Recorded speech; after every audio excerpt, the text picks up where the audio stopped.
What's up, guys? Coming at you today with a full Sunday of Week 11 NFL football action here on November 16th. I'm going to give out picks on every single game today. We're going to look at plays against the spread and a few over-under spots, and I'll give you my favorite underdog and my massive lock of the day, so buckle up. We have a great video for you today. Slam that like button and subscribe to the channel so you don't miss out on our daily videos, and comment down below with anything you're looking at today across the sports world.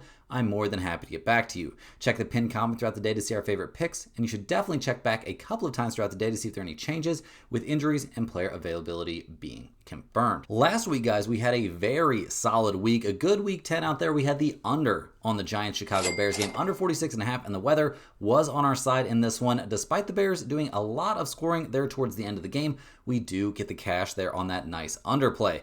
Our lone loss of the entire day was the Panthers, minus 5.5. Another terrible day there from their offense, and especially Bryce Young. If you can't find a way to be successful against the Saints, who are we really supposed to expect you to beat? So that was a tough look there for the Panthers, but we swept the rest of the board. We had Detroit minus 8, and it was a blowout 44-22 win there for the Lions. Complete dominations from the Detroit offense, as the Commanders had very little ability to slow them down through the run or the pass, and the injuries continue to take a massive toll there on Washington. We had the Chargers minus 2.5, a 25-10 win there for the Chargers, as Herbert, Vidal, and Lad McConkey all went off, and the Chargers defense continues to get healthy and get things headed in the right direction.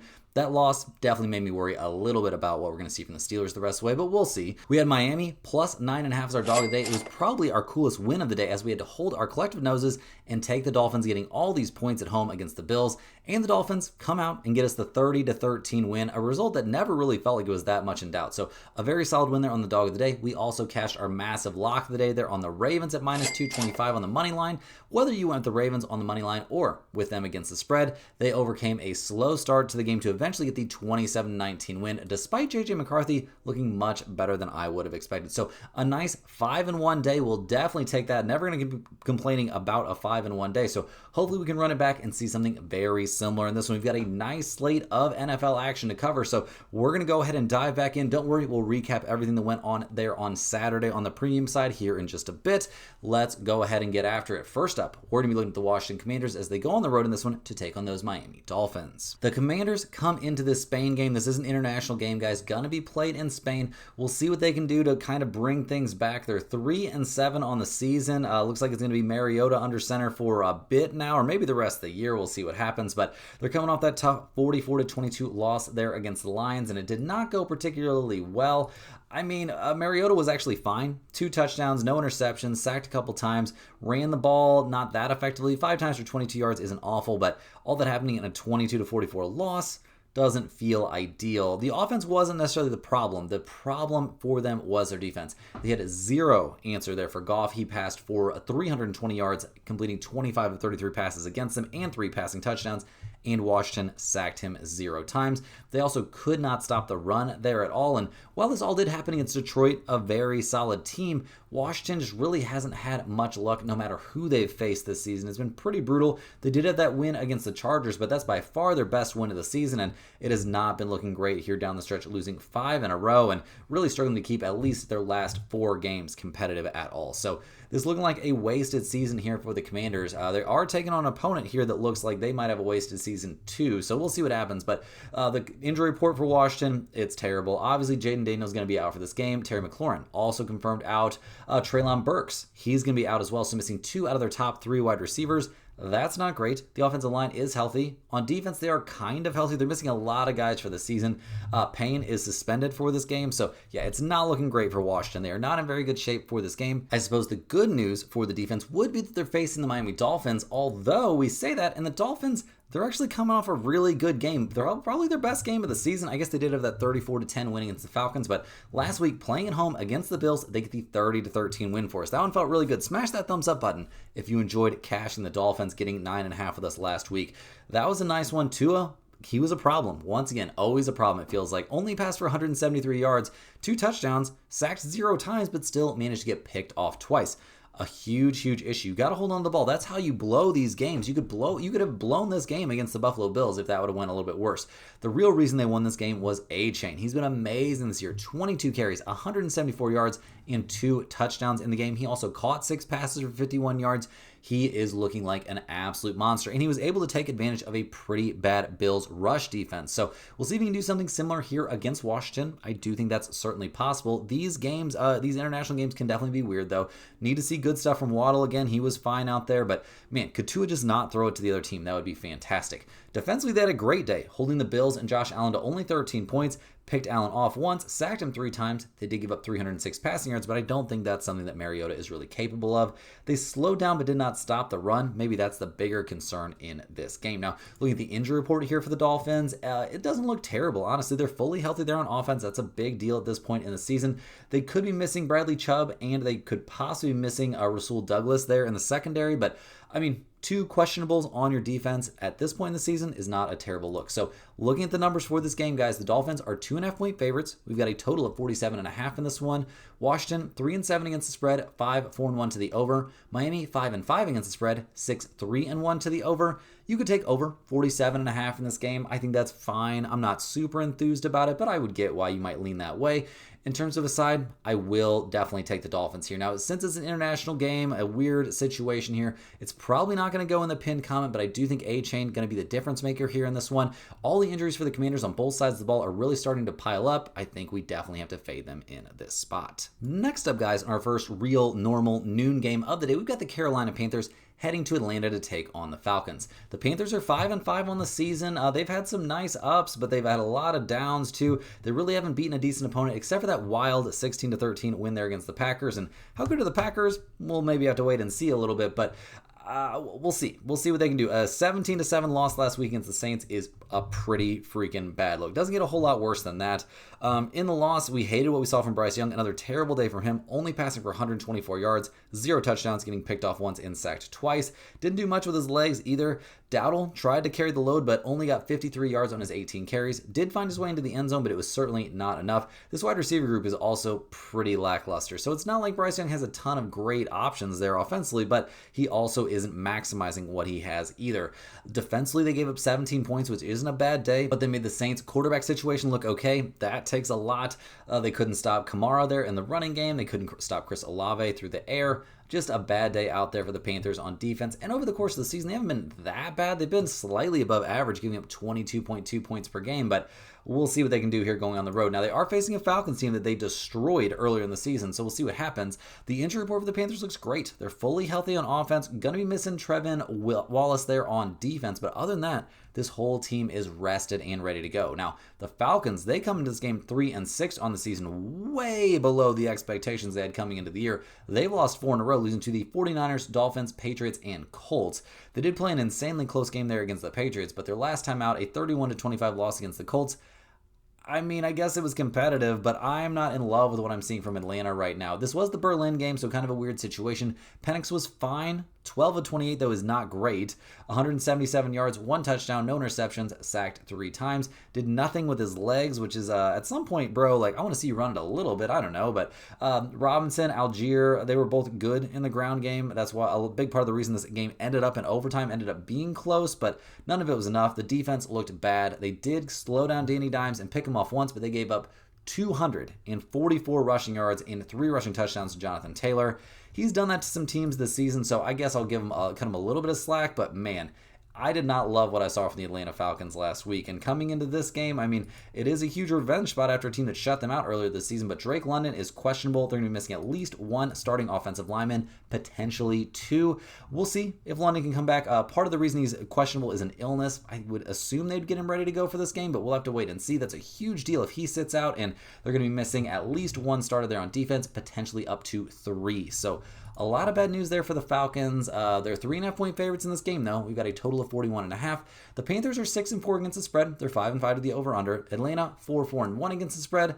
5-3-1 to the under. This does not feel very good, but we are going to be leaning here just slightly towards the Panthers getting 3.5 points. This game is not going to make it into the pinned comment. Don't worry about that, but I do think the Panthers and the points are the side you want. The Falcons are not looking great to me. Maybe this is a big bounce back for them, but I'm not super convinced. Also, like I said, I won't get very involved in this one. We'll see what happens, but it's a slight lean towards the Panthers for me. Hey guys, hopping in here with a quick shout out to the sponsor of today and every day's video, and that is StumpTheSpread.com. Click the link in the description to go over there and see the top confidence picks from our entire team of experienced cappers. Right now, our premium members are getting daily NBA, NHL, UFC, NFL, college football, and now college basketball picks. We had a massive day of premium content on Saturday and a ton of picks coming in on Sunday now too. It's a fantastic time to get in the mix. So many sports being covered right now. All the major sports are rolling right along, and we have experts covering every single one. Each of our experts has over a decade's worth of experience covering his given sport, so now is a fantastic time to get on board over there at StumpTheSpread.com with the premium picks, but also get over there and check out all the free stuff we have to offer. We've got free picks under the free picks tab every single day. We've got our free to use bet size calculator that can keep you from busting your entire bankroll on 1 or 2 bad days. We also have our free email list, guys. It's a fantastic resource every single day. Tons of NFL touchdown props coming out for Sunday in that email, so definitely want to get in on that. Free picks, just regular old against the spread, money line, whatever you want. Free picks in those emails as well. Tons of great information on niche sports betting like golf, NASCAR, tennis, you name it. It's got a chance to end up in that email. You can also track our premium results through those emails. There are parlays involved in those emails as well. It's a fantastic resource, and it's very easy to sign up. All you have to do is click the link in the description to go to StumpTheSpread.com, or just type StumpTheSpread.com into your browser of choice. Click that little green login button at the top right hand corner. It's going to prompt you to set up a free account. All they're going to ask you for is your name and your email address. That is it. You get one email straight to your inbox every single day with free picks in it. So definitely want to be taking advantage of that free information. Definitely check out the premium stuff while you're over there as well, guys. A very, very busy day here on Saturday, like we were just talking about. Tons of college basketball action, tons of college football action, a bunch of NHL and NBA going on as well.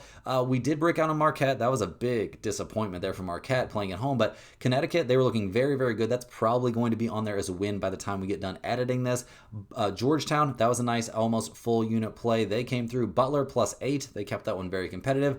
Nebraska, that one's still going on. They're in pretty good shape. Missouri State, they laid an egg, so that was a tough one. But on the college football side, East Carolina came through, covering those 3 points. That was a good one. Georgia's still going, but they're looking great. Baylor, maybe not looking so hot, but Northwestern already cashed +11.5. They honestly probably should have won that game over Michigan.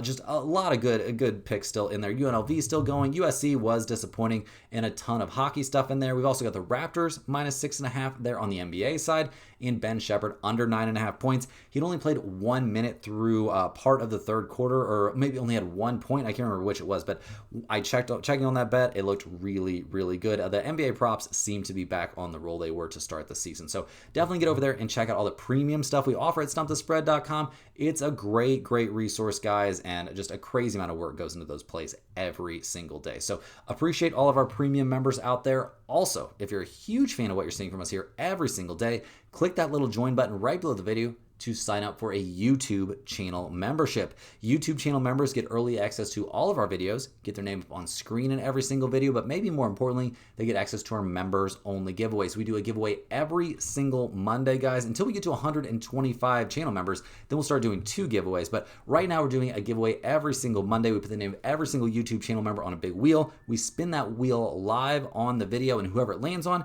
gets a Stump the Spread hoodie mailed straight to their address. So definitely want to get in on that if you guys are interested. I really appreciate all my YouTube channel members here over on YouTube, so definitely get in on that if you guys are interested. But we got to dive back in. We have a ton more NFL games to cover here on a very busy Sunday. And next up, we're looking at a pretty interesting game. We've got the Tampa Bay Buccaneers. They're going on the road in this one to take on the Buffalo Bills. Buccaneers come into this game 6-3 on the season. They're fresh off a tough 28-23 loss there against the Patriots. This team has just been battling injuries all season long. Baker Mayfield's been doing trying to do what he can to make it happen for him, but it is a very, very big ask. I mean, we'll see what they can do this week, but once we get to that injury report, guys, you'll be seeing that it's still not a great story there for these Buccaneers. Now, Baker was very good against the Patriots. 3 touchdown passes, 273 yards, sacked 2 times, but intercepted 0 times. he seemed very unwilling or unable to run the ball recently. That is a concern. Also, they're really missing their starting running back guys. Trying to get Rashad White and Sean Tucker to carry the load. And Sean Tucker actually looked good out there, but it's just not the same. Emeka Abuga, a great game. Cade Otton putting up very good numbers, but none of it was enough. Defensively, they really couldn't stop the Patriots' running attack. That's not ideal. That's a little bit rough. They maybe slowed down Drake May, but they could not stop the run. Something they're going to have to figure out. Will they have to figure it out here against the Bills? Potentially. We'll see. Now, the real problem here, what we really need to dive into for the Buccaneers is that injury report. Once again this week, we're going to see no Bucky Irving out there. Missing your starting running back, who is a huge part of everything they want to do on offense, is a big problem. Chris Godwin Jr. also going to be sidelined. We're going to see Ben Brenson out there on the offensive line, and potentially Luke Haggard could be out as well. So a pretty banged up offense once again this week. That really sucks for this team. If they get the skill players all healthy, if they get the offensive line all healthy, that would be a big step in the right direction. But they just haven't been able to do it. Defensively, they are going to be missing Hassan Reddick. That's a big deal, missing him there at linebacker. Other than that, they're healthy, but that is not a fully healthy defense, and they're going to need it here going up against the Buffalo Bills. Buffalo coming off an embarrassing loss there in Miami, losing that game 30-13 against a team that, has not looked great. A huge letdown there for the Bills coming off that massive win there over the Chiefs. In that loss against the Dolphins, we can't blame too much on Josh Allen. 306 yards, 2 touchdowns. He was sacked 3 times, but also picked off once, and he ran the ball 4 times for 31 yards. It wasn't an amazing performance. James Cook, 53 yards on 13 carries. It just wasn't a great day offensively there for the Bills. A big problem. The wide receiver group, or maybe I should say the pass catching group, is a little bit banged up too, so that's all not great. And the defense continues to be an issue. They just simply cannot stop the run. But how big of an issue is that going to be here against the Buccaneers without Bucky Irving? We'll have to see. They looked bad against Miami. They did pick Tua off twice. They could not stop the run, though. That's the real problem here. Generating 2 turnovers is great, but also generating 0 sacks. So looking at the injury report here for the Buffalo Bills, we see Dalton Kincaid officially out for this game. That is not great. Other than that, though, they are fully healthy there on offense. James Cook ready to go. Ty Johnson ready to go. Josh Allen, very capable of running the ball himself, ready to go. The defense also looks pretty freaking healthy. The only guy on the list is Teron Johnson, who's questionable for this game. It could be a healthy Bills offense, healthy Bills defense, but over the course of the year, they haven't been amazing defensively. But in this matchup, how big a deal will that be? Now, looking at the numbers here, guys, the Bills, they are 6 or 5.5 point favorites. We've got a total of 46.5 in this game. Tampa Bay's 5-4 against the spread. They're also 5-4 to the over. Buffalo is 4-5 against the spread, and they're 5-4 to the under. I don't hate under in this game, guys, but my main play here is going to be the Bills minus 5.5. Weather is going to be a huge consideration in this game. We are looking at very cold temperatures. We are looking at 17 mile per hour winds and likely snow showers. This is not what the Tampa Bay Buccaneers are used to playing in. The Bills are far more likely to be able to play actual football here in the elements, and with no Bucky Irving still, and Baker still possibly banged up from that shot he took against the 49ers a few weeks ago, I don't think Tampa Bay can stay attached here in the snow. Also, it's a massive bounce back spot for the Bills after a devastating loss to Miami. After a loss like that, Josh Allen is 6-3 against the spread. I like the Bills here at minus 5.5 an awful lot. Next up, guys, we're looking at the Houston Texans going on the road to take on the Tennessee Titans. The Texans are 4-5 on the season. They're fresh off a 36-29 win there over the Jaguars. What an insane game that was. That was something else, guys. The Jaguars managing to give it away. The Texans managing to take it, though. Davis Mills was okay down the stretch. 292 yards, 2 touchdowns, 1 interception. Sacked a couple times. We liked what we saw from Woody Marks and, honestly, Nick Chubb, too. They combined for 110 rushing yards on 19 carries and 1 rushing touchdown. So that was all very, very solid. Davis Mills running in a touchdown, also not something I had on my bingo card. Nico Collins, a big day out there, despite catching only 7 of 15 targets. That number is going to have to improve, but I think with another week of practice and stuff under his belt, we're going to see much better production here from Davis Mills. Defensively, giving up 29 points to the Jaguars is not great. But they did generate an interception and 5 sacks against Trevor Lawrence. They slowed down the running game quite a bit there. They also had a fumble recovery, so not a terrible day there from the Houston defense. Definitely them giving up 29 points is not something we're used to seeing. They've been one of the best defenses in the NFL this season, still first in the league, giving up 16.7 points per game. The injury report here, obviously Stroud is going to be out. We've got a couple guys, we have one guy, Ed Ingram, is banged up there on the offensive line, but it seems like he's trending towards playing. Other than that, they're fully healthy here, so it's going to be a full squad for Davis Mills. Now, defensively, they could possibly be missing one starter, but really looking very, very healthy here for the Texans, and they've got to be licking their chops here as they go on the road to take on the Tennessee Titans. The Titans are 1-8 on the season. They just lost 27-20 against the Chargers in a game they actually managed to make semi-competitive, but I'm not seeing anything that really gets me hyped up about these Titans, guys. Cam Ward, 12 of 21, 145 yards, sacked 4 times, no touchdowns, no interceptions. Ran the ball twice for 6 yards. Congrats. Tony Pollard and Spears, they combined for 17 carries and 82 yards. So not a terrible day there on the ground, but definitely not enough to get them the win or keep them even very attached. And defensively, this team isn't doing anything great. Herbert was hanging on the ball way too long, did get sacked 6 times and picked off once, but we saw the Chargers run the ball very successfully. And yeah, it kind of felt like this was a look-ahead spot for the Chargers. They did not seem super locked in for this game. The Titans, over the course of the season, are last in the NFL, or 30th in the NFL in points against, giving up 28.6 per game. And their injury report, Calvin Ridley is questionable, and they're probably going to be missing probably 2, maybe 3 starters there defensively. So an already bad unit getting worse. Now, looking at the numbers, guys, the Titans, they're getting 5.5 or 6 points here at home. We've got a total of 37.5 in this game. Houston's 4-5 against the spread. They are 5-3-1 to the under. Tennessee 3-6 against the spread. They are 6-3 to the over. I think Houston minus 5.5 is excellent value in this game. The Titans offense is terrible. There are no signs of trending in a good direction. The Texans defense might be the best in the NFL. This could be a spot the Titans see as a chance to do something here, since Davis Mills will be under center for Houston, but I'm not worried here. As long as you can get this at 6 or under, anything less than 7 honestly feels fantastic to me.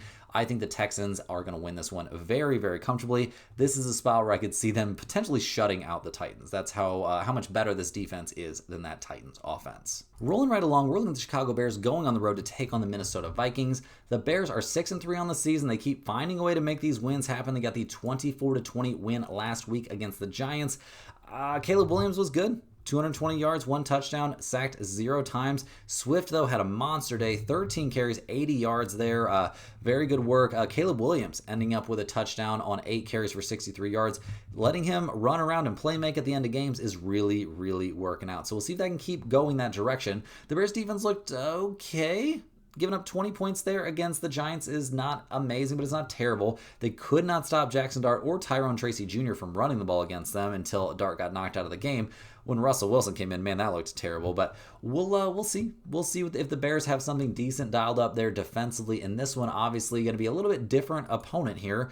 We'll see. We'll see what they can come up with. They did have a good day last week, and they've been okay, although giving up 42 points to the Bengals was not a good look at their game before that. Now, the injury report, they're fully healthy on offense, which feels like a cheat code at this point in the year. Defensively, TJ Edwards will miss this game, so they'll be without their starting middle linebacker, and Brisker could potentially be out there at safety, so keep a close eye on his availability here as they head to Minnesota to take on the Vikings. The Vikings are 4-5 on the season. They're fresh off has to be a pretty disappointing loss there against the Ravens. They played well enough early on, but just could not hold on late, eventually taking the loss in that one. We liked what we saw at times, I guess. We got to give some credit to J.J. McCarthy, somebody I was very low on, but at the end of the day, he completed less than half of his passes and was picked off twice. Only 1 touchdown pass. He ran the ball 5 times for 48 yards. I guess that's great, but we need to see more from him in the passing game. The running game shouldn't really be the main focus. They turned the ball over a total of 3 times. Not great. Only 19 points against what suddenly looked like a much better Ravens defense. Now, defensively, they didn't have any answers there for Derrick Henry. They did, slow down Lamar Jackson a bit, but they just weren't able to do enough there down the stretch. Also generated 0 turnovers in that game. So we'll see what the Vikings can do in this one. The injury report looks pretty good. Like they're fully healthy there on offense. That's great. On defense, they will be missing Greenard. He will be out there at linebacker. But other than that, this is a pretty healthy Vikings team. So we'll see what they can do at home in this one. They are 2.5 or 3-point favorites. We've got a total of 48.5 in this game. The Bears are 5-4 against the spread, 5-3-1 to the over. The Vikings are 4-5 against the spread, 7-2 to the over. Honestly, I think I like the over here more than I like anything in terms of the side. I know that's a lot of points, but I think these two teams can definitely make that happen. And the defenses could score as well. Weirder things have happened.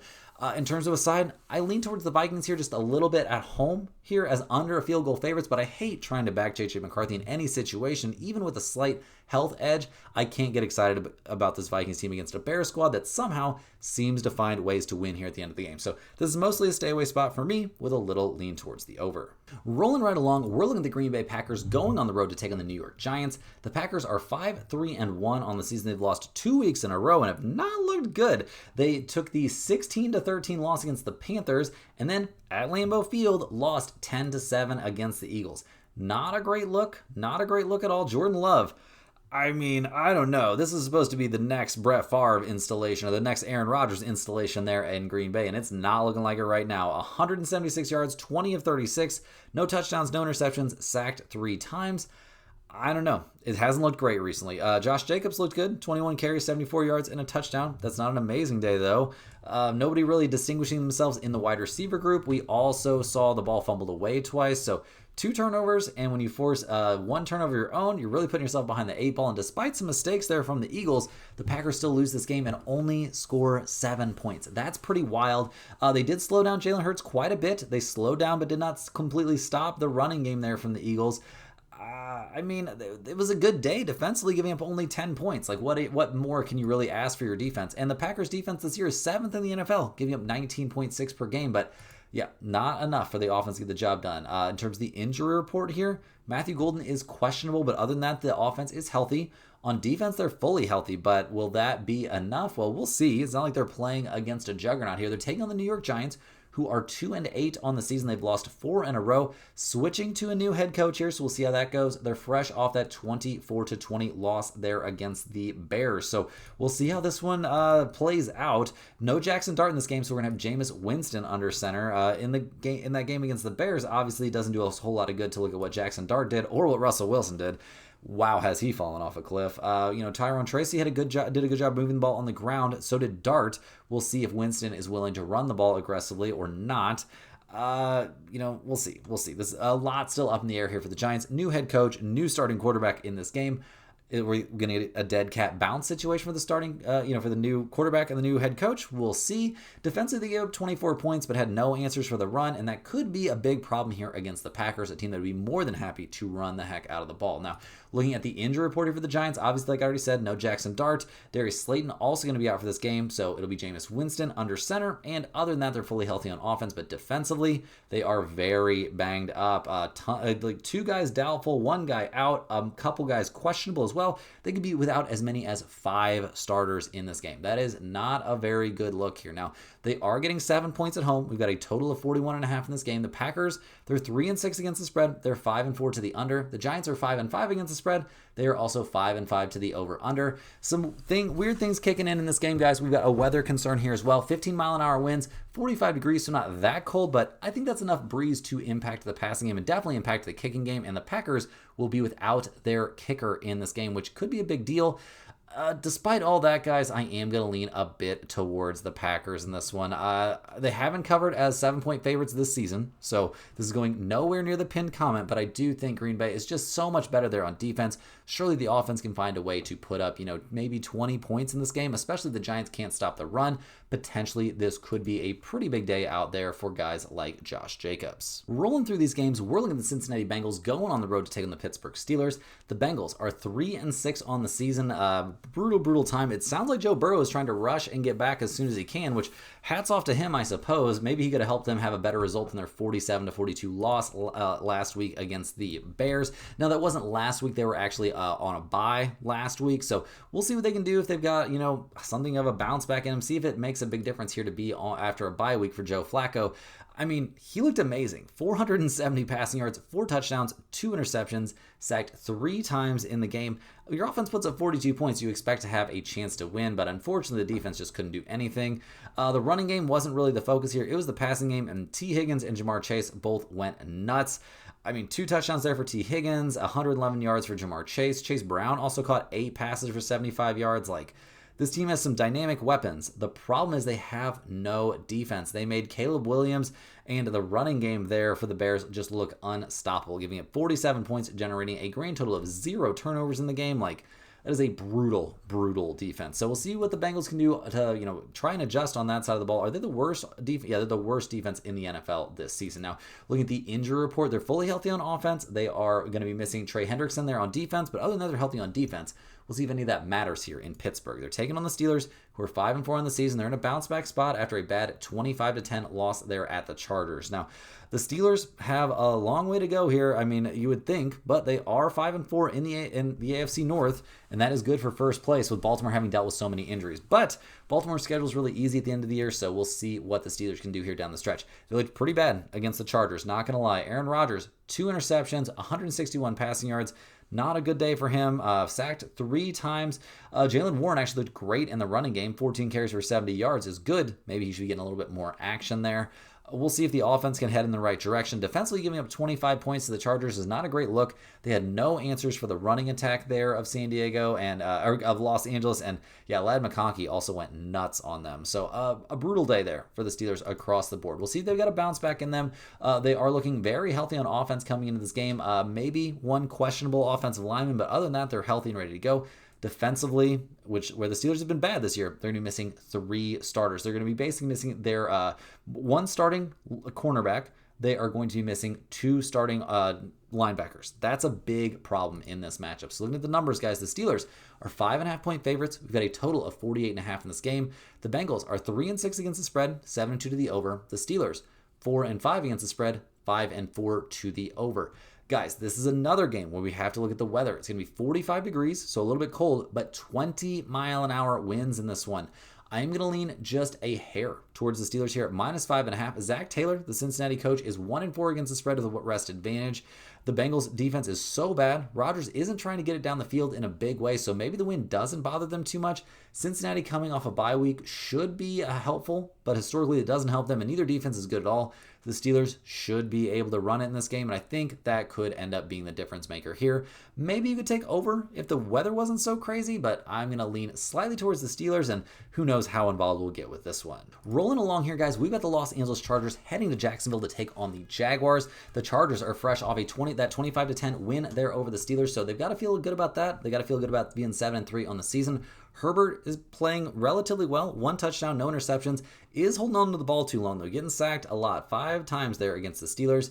Vidal looking great in the running game. McConkey really having a breakout day there in the passing game. And the defense was excellent. 2 interceptions, 3 sacks, only giving up 10 points there against the Steelers. So an excellent game the last time out there for the Chargers. Their injury report coming into this game looks okay-ish. I mean, Quentin Johnson questionable and Bobby Hart there questionable in the offensive line, but defensively, they're much, much healthier than they have been. So that's a good sign here as they head to Jacksonville to take on the Jaguars, who are 5-4 on the season, not exactly having a great time, fresh off a 36-29 loss there at the Texans.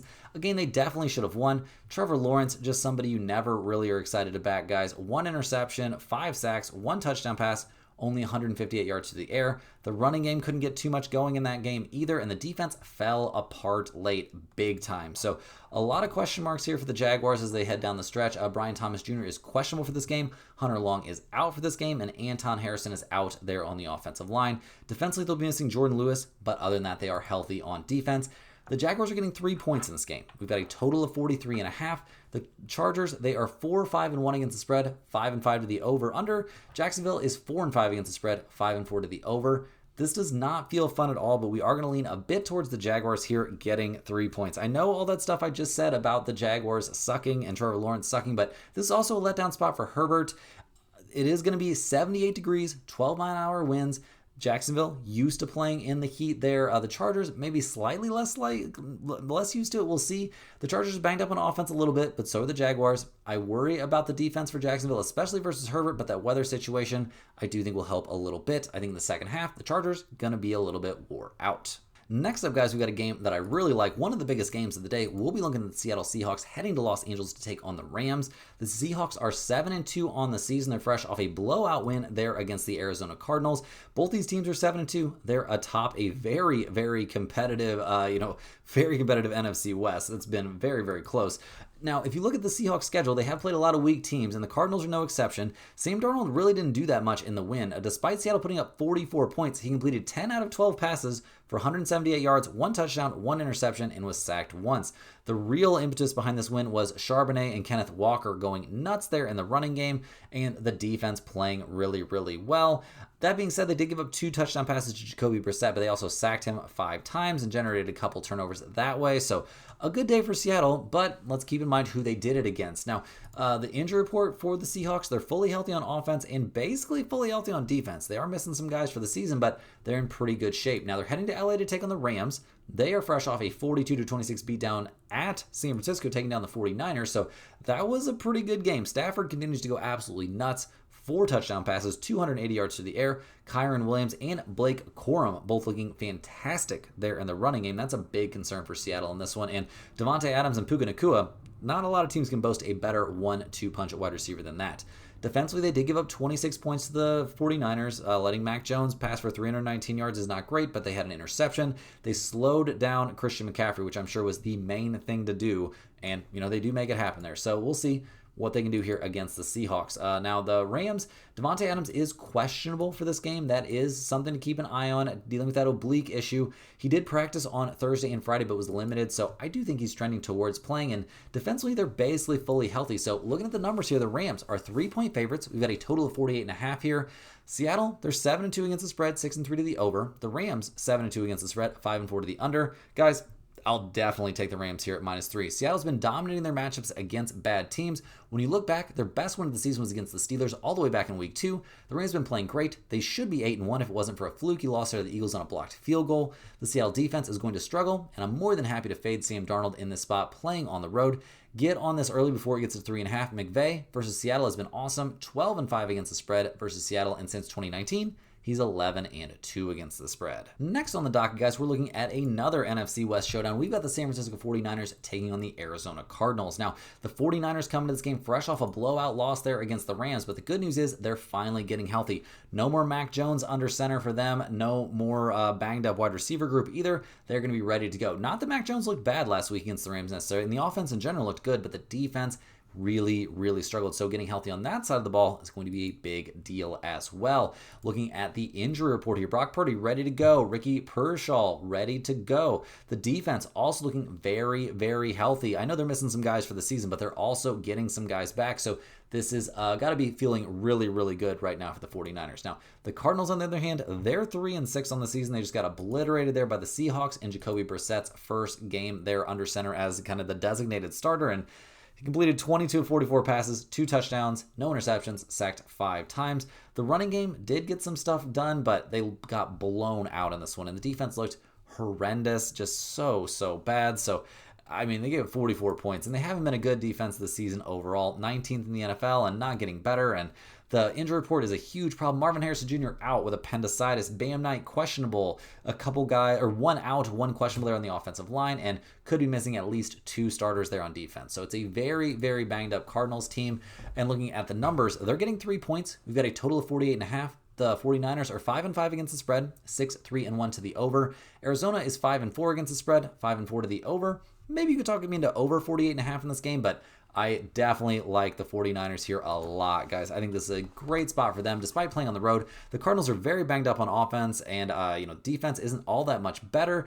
And they've been pretty bad. And for the first time this year, San Francisco very healthy. Purdy, Pearsall, Kittle all ready to go. The defense is healthy as well. Obviously, Fred Warner being out, is bad, but I think they're in a great spot to win this game by at least a touchdown. Next up, we've got a pretty exciting AFC North showdown. It's the Baltimore Ravens going on the road to take on the Cleveland Browns. Now, the Ravens are fully healthy. They've won 3 games in a row, knocking off the Bears, the Dolphins, and the Vikings. Now we get to see what they can do going on the road to take on the Cleveland Browns. In that win in Minnesota, playing indoors, Lamar looked okay, not necessarily amazing, not like his old self. 176 yards, 1 touchdown pass, only sacked once. He also ran the ball 9 times for 36 yards. Derrick Henry had a good day, but it is kind of being whispered that Lamar still dealing with something of a knee issue. So we'll see if that comes into play in this one. Defensively, they looked very good once again. 2 interceptions there against J.J. McCarthy and holding the Vikings to only 19 points. So a good day out there for the Ravens in terms of their defense. Coming into this game, Lamar is not on the injury report, but you know you can't always 100% trust that. He could be banged up and it's just not on there. Rashad Bateman is going to be out for this game. Defensively, they're fairly healthy, but they're missing a lot of guys for the season, and Humphrey is going to be out for this game. So they won't be at full strength heading to Cleveland to take on the Browns, who just lost last week at the Jets. Not a team that really tends to travel well. Good thing they don't have to do that in this game. They get to play this one at home. Against the Jets, Dylan Gabriel, 2 touchdowns, no interceptions. He was sacked 6 times, so that's not great. But Judikins actually looked good in the running game, so that's nice. And defensively, giving up 27 points to the Jets does not look great. They just really couldn't stop Breece Hall and Justin Fields. But first of all, the Browns will be at home where their defense looks completely different. And second of all, if Lamar is banged up, how capable is he going to be of getting away from them? So we'll see what the Browns look like in this one. Their injury report, they're very healthy on offense, which is great. And defensively, they're also one of the healthier teams in the NFL. Really only have Collins listed there as questionable, and it seems like he's trending towards playing. So looking at the numbers, guys, the Browns are getting 7.5 points. We've got a total of 38.5. Baltimore, 4-5 against the spread, 6-3 to the over. Cleveland, 3-6 against the spread, 5-4 to the over. We're not taking the over in this game. We are going to be taking, and this does not feel great, the Cleveland Browns getting 7.5 points. Could be our dog of the day. Not fun to be back in the Browns here, but with 24-mile-an-hour winds in this game, rumors going around about Lamar dealing with some kind of knee issue, which might hamper his running ability. Cleveland has been way better at home this season, where they are 3-0 against the spread. Backing Dylan Gabriel is not fun, but we have to do it at this number. Rounding into the home stretch here, guys, we're looking at the Kansas City Chiefs going on the road to take on the Denver Broncos in a big AFC West game. Now, the Chiefs, they're coming off a 28-21 loss against the Bills, and they're coming off of their bye week. So we'll see what they can do. Kansas City has work to do here down the stretch. Not only a ton of work if they want to, especially in this game, if they want to have a chance of winning the AFC West, but they got to make sure they make the playoffs here. And in that loss against the Bills, it was not great. We were not seeing vintage Mahomes. 15 of 34, 1 interception, no touchdowns, sacked 3 times. That is not what we've grown accustomed to seeing from Mahomes over the course of his career. Now, Kareem Hunt looked good in the running game, 11 carries, 49 yards, and a touchdown. That's all very, very solid. They're going to need him to do that again here with Pacheco sidelined. Rashee Rice actually looked really good in the passing game as well, but only caught 4 out of 7 targets. Travis Kelce caught 4 out of 5 targets for 66 yards. Maybe we need to be getting him a little bit more in the mix here. We'll see. We'll see what goes on in this one. But defensively, they were actually fine. Didn't do a ton to stop Josh Allen. Also gave up 114 rushing yards to James Cook. So definitely things that could be improved on. They didn't get destroyed, but it was not a vintage Kansas City Chiefs defense game. The way this team is set up, they do need their defense to be pretty good. And over the course of the season, they have been very good. They're 4th in the NFL, giving up only 17.7 points per game. So we'll see what they can do in this one. They are fully healthy on offense, with the exception there of Pacheco. Kareem Hunt did look capable of filling that void last week. On defense, they are fully healthy and ready to go for this game. That is a big, big deal. I'm expecting big stuff here on defense from the Kansas City Chiefs as they head to Denver to take on the Broncos. Now, the Broncos are 8-2 on the season, but is this the worst 8-2 team you've seen in your entire life? It has to at least be on the list, guys. They're coming off a 10-7 win over the Raiders, a 10-7 win over the Raiders. Not an amazing performance. Bo Nix, bad. 2 interceptions, 1 touchdown, 150 passing yards. He didn't do much on the ground either, except for rush for -2 yards. J.K. Dobbins had a good game. Well, he's out, and he's on the IR, so we won't be seeing him in this one. They're running out of weapons there on Denver. The defense looked good, giving up only 7 points, but let's keep in mind that happened against the Raiders and Geno Smith and Kenny Pickett, so let's not freak out. They did give up a decent amount on the ground to Genty, and we'll see. We'll see what Denver can do in this one. The defense is good. How good is the offense? Seems pretty bad. Now, they are fully healthy there on offense, so that has to feel great, but the exception of J.K. Dobbins, and that is a huge exception. Defensively, they're going to be missing 2 starters here. Surtain still out, and Alex Singleton going to be out there at linebacker as well. So looking at the numbers, guys, the Broncos are getting 3.5 points. We've got a total of 44.5 in this game. The Chiefs are 5-4 against the spread. They are 6-3 to the under. Denver, 4-5-1 against the spread, 7-3 to the under. Maybe you could take under 44.5 in this game. I don't think that's wild, but we will certainly be taking the Chiefs here at -3.5 coming off of their bye week and coming off that loss against the Bills. The Chiefs defense is healthy. Offense is looking good. Obviously, Pacheco not ready to go, but I just don't trust Bo Nix in this game. Mahomes has historically destroyed the Broncos and in general has dominated on the road against AFC West opponents. I think we see something very similar in this one. I think we see a bounce back game from Mahomes and just the entire Chiefs offense, and I think that defense is going to make Bo Nix have a really bad time. Last but not least here, guys, we're looking at the Sunday Night Football matchup between the Detroit Lions and the Philadelphia Eagles. Now, the Lions come into this game 6-3 on the season, fresh off that blowout win over the Commanders. I'm not going to give you too much credit for blowing out the Commanders. Obviously, they're a shell of what that team was expected to be. At 6-3 on the season, Detroit finds themselves tied atop the NFC North there with the Chicago Bears. So we'll see what that race turns into down the stretch. Goff, obviously amazing. It was a field day for the Lions offense last week going up against the Commanders. Everything was clicking. Goff looked amazing. 3 touchdown passes. Gibbs looked amazing. 142 yards. Montgomery, 71 yards.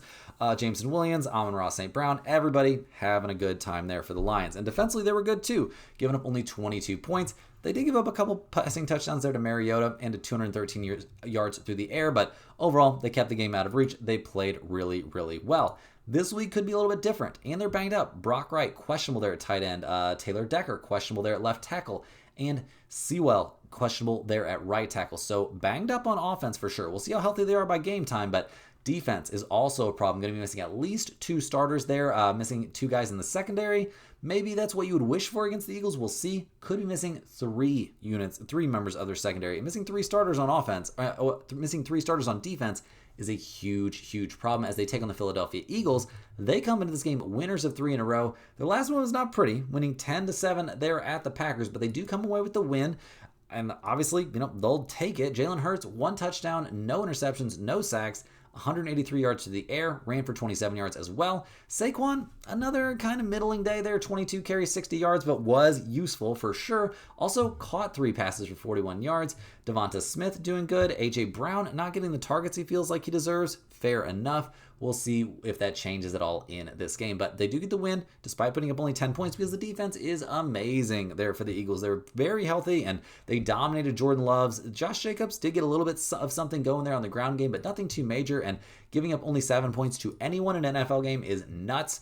Offensively, they are fully healthy and ready to go coming into this game. A huge deal. Defensively, they are fully healthy and ready to go. At this point in the season, that is absolutely insane stuff. So looking at the numbers, guys, the Eagles are 2.5-point favorites here at home playing outside. We've got a total of 46.5 in this game. Detroit is 6-3 against the spread, 5-4 to the over. The Eagles are 6-3 against the spread, 5-4 to the over as well. Guys, I love the Eagles here at -2.5. You can take them on the money line as well if you want a little bit easier win, but Goff and Campbell, they're great in night games, but they're playing on the road here in 44 degrees and 13-mile-an-hour winds. I know 13 mile an hour is not a lot, but it's a lot more than it's blowing in a dome. 44 degrees is a lot colder than it is in a dome. The Eagles are used to this, and at night, that temperature is going to be falling. This Lions team is very banged up for sure, missing multiple starters on defense, possibly 2 starters on the offensive line as well. The Eagles, fully healthy on both sides of the ball. Philly's on a bit of a short week, but I don't think that's a huge problem. Goff just isn't as good outdoors. He's going to struggle against pressure in this game. I think the Eagles are going to win this one comfortably. Guys, that's all the games we have here for today. A very exciting Sunday. Hit that like button for good luck on all of your bets. Subscribe to the channel if you're new around here, and let me know in the comments any questions you have on today's slate. I'm more than happy to get back to you. I appreciate everybody watching these videos. Make sure you're clicking the link in the description to get over to stumpthespread.com. Check out all the premium NFL stuff over there.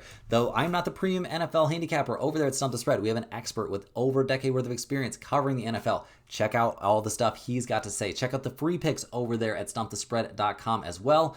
Get on the email list also, and we'll see you guys right back here tomorrow, same time, same place, for more sports betting action.